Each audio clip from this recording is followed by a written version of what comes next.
Horas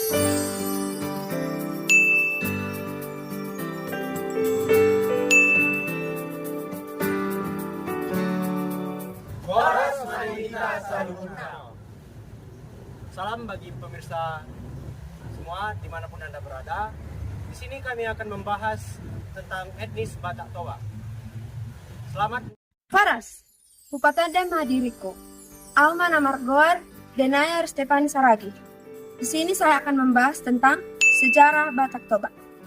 Menurut sejarah, di kalangan bangsa Batak, terutama di bangsa Batak Toba, tempat perkampungan leluhur yang pertama yaitu berada di tepi Danau Toba, Cianjur mula-mula di kaki Gunung Pusuk Buhit, Pangumuran Pulau Samosir.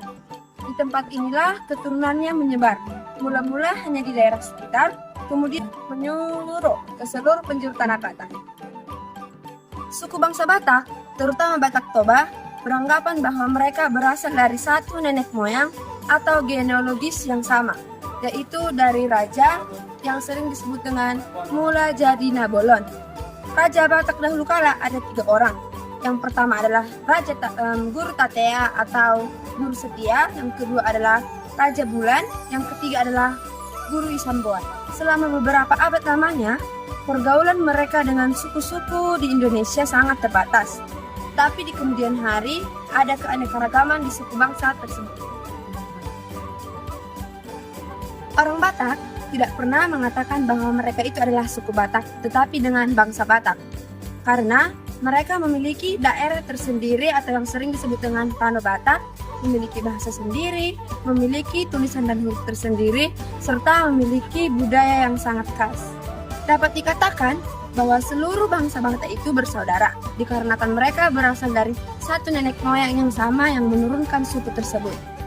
Untuk mengetahui hubungan kekerabatan antar seorang dengan yang lainnya, ada istilah leluhur yang sering disebut dengan Marta Rombo atau Martutur dengan marga. Menurut bangsa Batak, marga ini sangat penting, dikarenakan orang Batak tidak dipanggil dengan nama, tapi dengan marganya sendiri. Bagi orang Batak, marga memiliki 3 manfaat, yaitu untuk mengatur tata cara keadatan, mengatur tata cara kekeluargaan, dan yang ketiga adalah mengatur tata cara kekeluargaan. Marga menjadi alat penghubung bagi satu sama lain bagi bangsa Batak yang bersifat unilateral patrilineal, yang artinya sesama bangsa Batak yang memiliki marga yang sama tidak boleh saling mengawini. Masyarakat Toba memiliki sistem sosial budaya yang khas yang disebut dengan Dalihan Natalu. Dalihan Natalu merupakan ikatan kerabatan antar adat istiadat suku Batak. Natalu sering juga disebut dengan Tengkunan Tiga, yang artinya ungkapan yang menyatakan kesatuan hubungan kekeluargaan pada suku Batak tersebut. Horas Madinah Saluhuna, Au Namargoar Lydia Ginting. Di sini saya akan menjelaskan tentang unsur Dalihan Natalu dalam masyarakat Batak Toba. Yang pertama, atau Tumas Marga. Dongan tubuh atau Tumas Marga adalah untuk menjalankan maupun menerima adat. Dongan tubuh memegang tanggung jawab dalam melaksanakan pekerjaan adat tersebut. Pekerjaan adat tersebut disebut sebagai tuan rumah dari pesta adat. Yang kedua adalah hula-hula, orang tua atau mertua. Hula-hula adalah gadis atau istri yang dihormati karena dianggap mempunyai kedudukan yang tinggi, yang mempunyai kewajiban dan hak untuk memberkati pada saat pelaksanaan suatu pekerjaan ada karena kedudukannya dihormati dalam pekerjaan adat tersebut. Yang ketiga adalah boru, keluarga dari pihak menantu laki-laki. Boru adalah kelompok si penerima boru. Yang tergolong kepada boru adalah Hela atau suami boru. Pihak keluarga dari Hela termasuk orang tua dan keturunannya yang bertugas mempersiapkan dan menyediakan keperluan dari suatu pekerjaan adat atau pesta dari perangkat sampai dengan makanannya. Salah satu fungsi Dalihan Natalu adalah untuk menyelesaikan dan mendamaikan perselisihan di antara suami istri, di antara saudara, kakak beradik, dan kerabat. Sekian dari saya, Horas. Horas, Au Namargoar Aryuna Lamindo Sitepu. Pada kali ini saya akan membahas tentang teknik vokal tradisi etnis Batak Toba, yaitu andung. Pertama, perlu kita ketahui bahwa melodi andung itu tidak memiliki komposisi yang menetap, atau bisa juga dikatakan dengan tidak terlalu beraturan. Namun, dalam andung terdapat 5 jenis komposisi yang bisa kita gunakan dalam berandung. Yang pertama itu repetitif. Repetitif ini adalah pengulangan atau bentuk nyanyian yang diulang. Yang kedua, iteratif. Bentuk nyanyian yang menggunakan melodi kecil dengan pengulangan pada setiap nyanyiannya. Yang ketiga yaitu reverting. Reverting ini adalah bentuk nyanyian yang mengulang frase pertama karena adanya kekeliruan. Yang keempat yaitu progresif. Bentuk nyanyian yang selalu berubah dengan melodi baru. Yang kelima ada stropik. Stropik adalah nyanyian yang diulang dengan bentuk sama, akan tetapi memiliki lirik yang baru. Andung mempunyai syair atau nyanyian dengan bahasa yang berbeda dengan bahasa sehari-hari. Di sini selanjutnya kita akan membahas tentang fungsi vokal. Fungsi vokal tradisi etnis Batak Toba secara umum ada 6 fungsi, yaitu yang pertama sebagai sarana upacara adat atau ritual, yang kedua pengiring tarian, yang ketiga sarana hiburan, yang keempat sarana komunikasi, yang kelima sarana pengungkapan diri, dan yang terakhir yaitu sarana ekonomi atau sebagai pekerjaan. Dalam musik vokal tradisional, klasifikasiannya ditentukan oleh kegunaan dan tujuan lagu tersebut, dilihat dari liriknya. Ben Pasarip membuat pembagian terhadap musik vokal tersebut. Dalam Batak Toba, dia membuatnya menjadi 8, yaitu yang pertama, Ende Mandideng yang berfungsi untuk menidurkan anak. Yang kedua, Ende Sipaingot. Dalam musik vokal tradisional, etnis Batak Toba memiliki 8 klasifikasian yang dibuat oleh Ben Pasarip. Yang pertama yaitu Ende Mandideng yang berfungsi sebagai penidur anak. Yang kedua, Ende Sipaingot yang berisi pesan kepada anak atau putri di saat pernikahan. Tiga, ada Ende Pergaulan. Ende Pergaulan ini dinyanyikan oleh kaum muda budi pada malam hari. Yang keempat, ada Ende Tumba. Ende Tumba berfungsi sebagai pengiring tarian, hiburan, dan penyanyi sekaligus menari dengan melompat dan berpegangan tangan sambil melingkar pada saat malam terang bulan. Yang kelima ada Ende Sibaran. Ende Sibaran ini menggambarkan tentang penderitaan seseorang dan dinyanyikan langsung oleh orang yang menderita tersebut. Biasanya orang ini akan menyanyikan Ende Sibaran ini di saat dia sedang sepian dan di tempat sepi, di mana tidak ada orang yang melihatnya. Yang keenam ada Ende Pasu-Pasu. Ende Pasu-Pasu ini merupakan vokal untuk pemberkatan menikah atau pembukaan rumah baru dan kebahagiaan lainnya. Yang ketujuh ada Ende Hata. Ende Hata ini berupa lirik yang diimbuhi ritme monoton. Liriknya berupa rangkaian pantun dengan pola AABB. Dilakukan oleh kumpulan anak-anak yang dipimpin oleh orang dewasa. Yang kedelapan ada Ende Andung. Ende Andung merupakan musik vokal yang bercerita tentang kesedihan, ratapan oleh seorang pengandung. Andung ini biasanya digunakan pada saat orang meninggal, di mana isinya berupa penyesalan yang terhadap orang yang meninggal. Itu juga dengan riwayat hidupnya. Andung biasanya dilakukan secara spontan. Jadi sekian pembahasan tentang vokal. Horas. Ana Margoar Krisandi Nathanael Purba. Di sini saya akan menjelaskan jenis alat musik Batak Toba. Yang pertama, Hogung. Hogung merupakan alat musik sekaligus alat komunikasi yang digunakan oleh masyarakat Batak Toba. Hogung itu tersendiri berbentuk gong dengan ukuran yang bervariasi. Hogung adalah salah satu bagian dari gondang sabangunan yang terdiri dari tagading, hogung, sarune, dan heseng.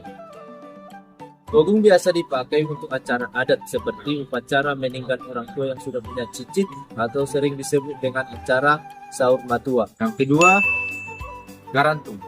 Garantung merupakan alat musik tradisional Batak Toba yang dimana alat musik ini terbuat dari kayu dan bentuknya ditata rapi kotak-kotak atau batang-batang yang mengeluarkan nada. Alat musik kerantung memiliki susunan yang terdiri dari 7 wilayah nada tersusun rapi dan digantung di atas kotak, kegunaannya sebagai resonator. Kerantung juga terkenal sebagai penstabil ritme, varian di setiap lagu-lagu tertentu dengan menggunakannya dengan teknik memalu. Ketiga, sarune bolon. Sarune bolon adalah alat musik tiup yang paling besar yang terdapat pada masyarakat Batak Toba, di mana alat musik ini digunakan dalam ensemble gondang bolon. Sarune bolon dalam ensemble berfungsi sebagai pembawa melodi utama. Dalam ensemble gondang bolon biasanya dimainkan hanya satu buah saja. Pemainnya disebut parsarune. Teknik bermain alat musik sarune ini adalah dengan menggunakan istilah marsibuak kosa, yang artinya seorang pemain sarune dapat melakukan tiupan tanpa putus-putus dengan mengatur pernapasan. Keempat, gondang. Instrumen gondang ini merupakan yang paling populer dari yang lain, di mana gondang biasa dimainkan untuk mengiringi tarian tortor Batak, baik dalam adat pernikahan, upacara adat meninggal, maupun tortor yang dipersembahkan untuk hiburan saja. Yang kelima, taganing. Taganing merupakan gendang yang diurutkan secara berurutan dari besar ke kecil, di mana taganing ini ada 5 buah gendang, yang pertama yang paling kecil adalah ting-ting, yang kedua badua ting-ting, yang ketiga painonga, yang keempat badua odap, yang kelima odap-odap. Alat musik khas suku Batak Toba ini memiliki bunyi nada yang berbeda dari 5 jenis bunyi gendang yang disusun secara berurutan. Cara memainkan alat musik ini dengan cara dipukul menggunakan palu-palu. Yang keenam, asapi. Asapi merupakan alat musik tradisional Batak Toba yang dimainkan dengan cara dipetik. Akan tetapi, asapi ini tidak memiliki fret seperti gitar. Asapi pada umumnya berbentuk seperti solu atau sampan atau berang. Yang ketujuh, tulila.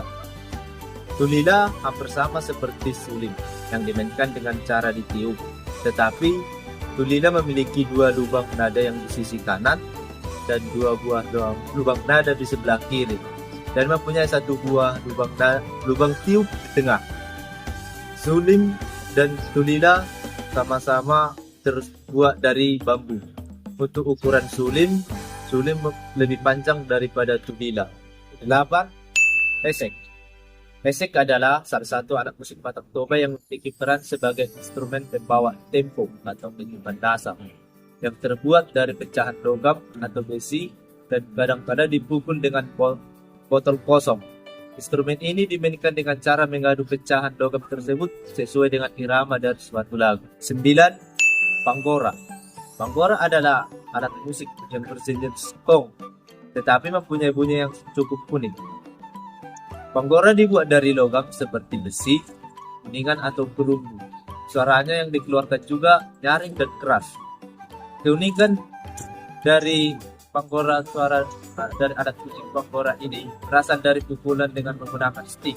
Lalu setelah suara muncul, nanti diredam dengan menggunakan tangan. Bunyi sulim. Sulim atau seruling adalah instrumen tiup bambu yang berasal dari Batak Toba, yang dimana seruling ini memiliki 6 buah lubang nada dan 1 lubang tiup.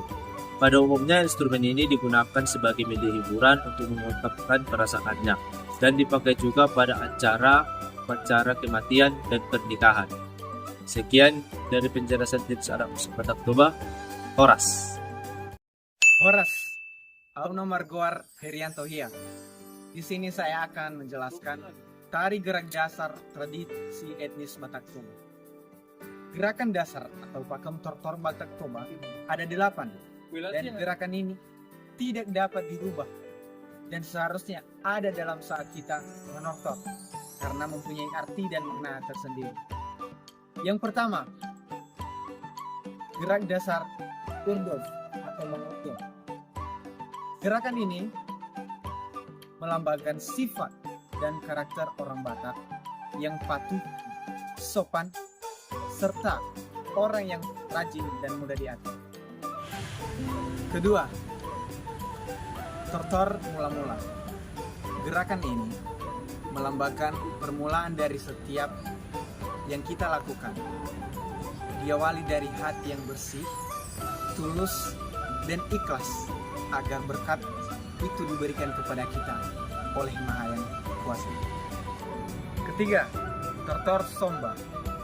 Gerakan ini memiliki makna, yaitu menghormati Tuhan Yang Maha Kuasa, menghormati raja-raja, dan menghormati roh-roh leluhur kita. Alam semesta yang harus kita hormati. Karena apabila kita menghormati mereka, kita akan selalu dilindungi dan diberkati dimanapun kita berada. 4. Tortor Raja. Gerakan ini melambangkan sifat dan karakter seseorang pemimpin atau raja dan boruni raja yang harus siap dan mau berkorban serta siap menerima setiap beban di pundak, baik yang dibuat rakyatnya atau keluarga, dan harus mampu menyelesaikannya dengan adil dan bijaksana. 5. Tortor Siboru. Gerakan ini khusus untuk perempuan. Arti dari gerakan ini melambangkan sifat dan karakter seorang wanita Batak yang sabar, sayang terhadap keluarganya, yang selalu menyimpan dan menimbang setiap tingkah laku anak, suami, keluarga, dan setiap orang dalam hatinya. 6. Tortor Hahwasion. Gerakan ini khusus untuk laki-laki. Arti dari gerakan ini melambangkan sifat seorang kepala rumah tangga atau pemimpin dalam orang Batak yang harus adil dan bijaksana dalam memimpin rumah tangga, tidak membeda-bedakan kasih sayang dalam keluarga, tidak tinggi hati, rendah hati, dan dapat menjadi panutan di hadapan masyarakat. 7. Tortor Anerse. Gerakan ini biasanya khusus untuk perempuan. Arti dari gerakan ini melambangkan kebersamaan wanita pada suku Batak Toba, baik di adat serta dalam bekerja, saling tolong menolong agar mendapat berkat dari Tuhan Yang Maha Kuasa. 8. Tortor Paspasu. Gerakan ini melambangkan pemberian berkat oleh Tuhan Yang Maha Kuasa melalui penyampaian raja atau hula-hula atau tulang orang tua yang lebih tua dari kita agar kita mendapatkan apa yang kita inginkan, baik itu kebahagiaan, keturunan, dan rezeki, dan selalu dilindungi oleh Tuhan Yang Maha Kuasa dimanapun kita berada. Itulah penjelasan dari saya. Sekian dan terima kasih. Horas!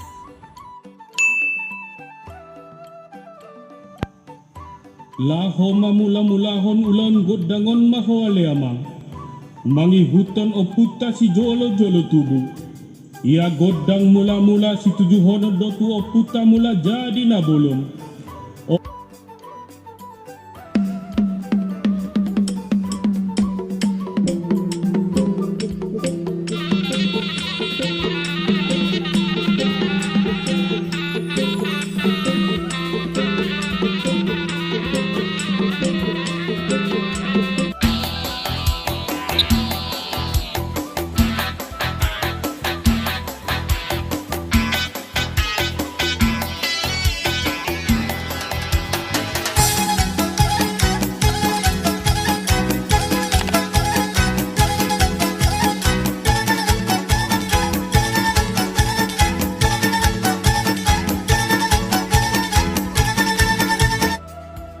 Horas, Mauna Marguar, Satrio Pangurahan.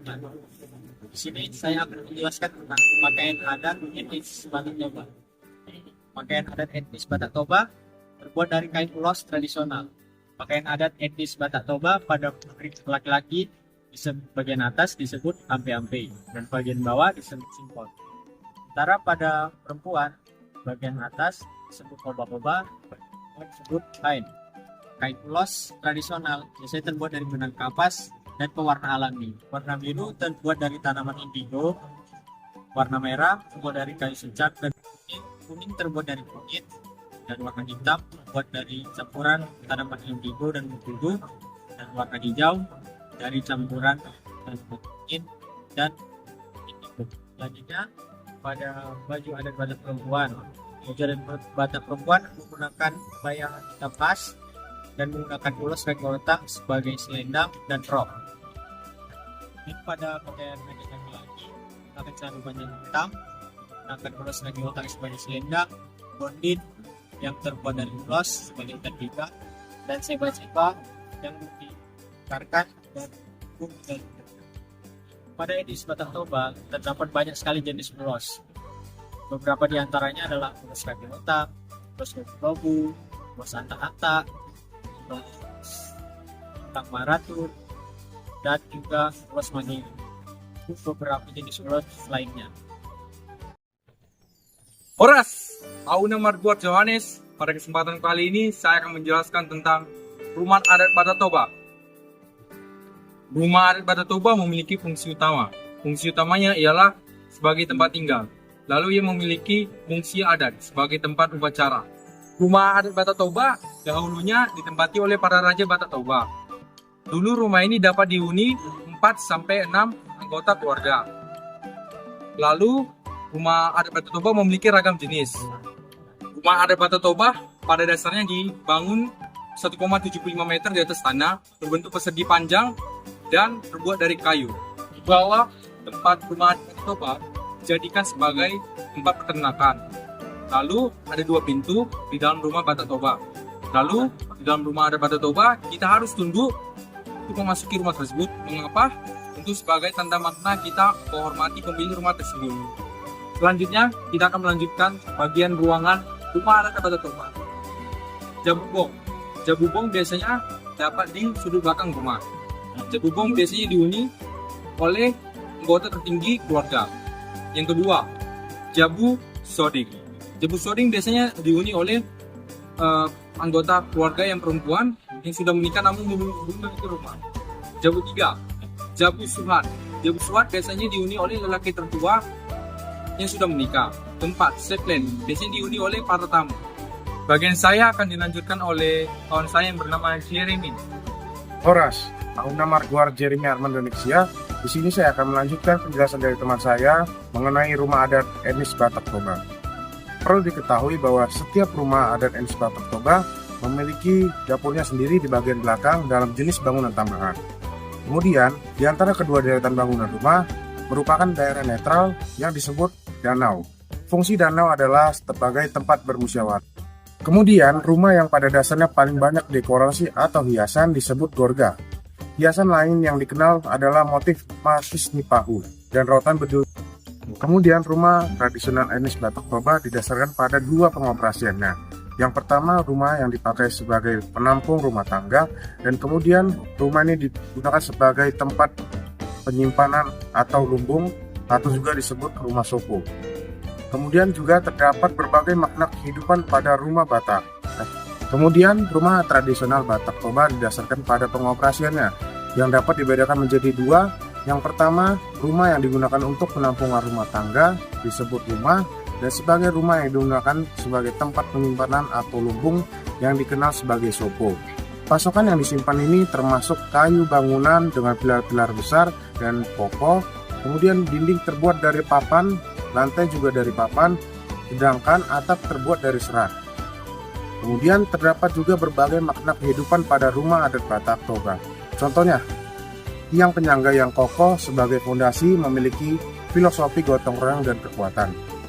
Bagian atap menjadi doa agar pemilik rumah selalu diberikan kesuksesan. Sementara itu di bagian ukiran di setiap dinding rumah menggambarkan kehidupan sehari-hari dan dianggap sebagai doa baik untuk pemilik rumah. Kemudian, rumah adat etnis Batak Toba dapat dibedakan menjadi 2 dalam bentuk pengoperasiannya.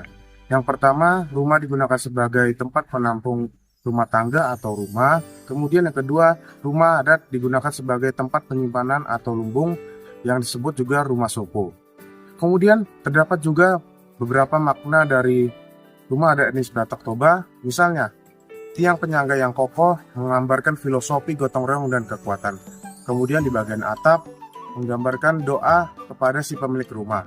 Kemudian di bagian ukiran atau hiasan di dinding-dinding rumah merupakan doa baik bagi si pemilik rumah. Setelah itu, terdapat juga arti dari tiap lantai rumah adat etnis Batak Toba. Misalnya, di bagian bawah mengingatkan manusia akan kematian. Kemudian di bagian tengah menggambarkan kehidupan manusia sehari-hari, dan di bagian atas mengenai dunia para dewa. Kemudian pola red pada dinding memberitahukan manusia akan hidup yang saling membutuhkan. Manusia diingatkan agar selalu memahami perannya di dunia dan saling menghormati. Salah satu dari filosofi rumah adat Batak dari sisi atapnya yang melengkung melambangkan potensi masa depan yang lebih baik. Sekian dari penjelasan saya, terima kasih. Terima kasih telah menyaksikan video kami. Horas, horas, horas.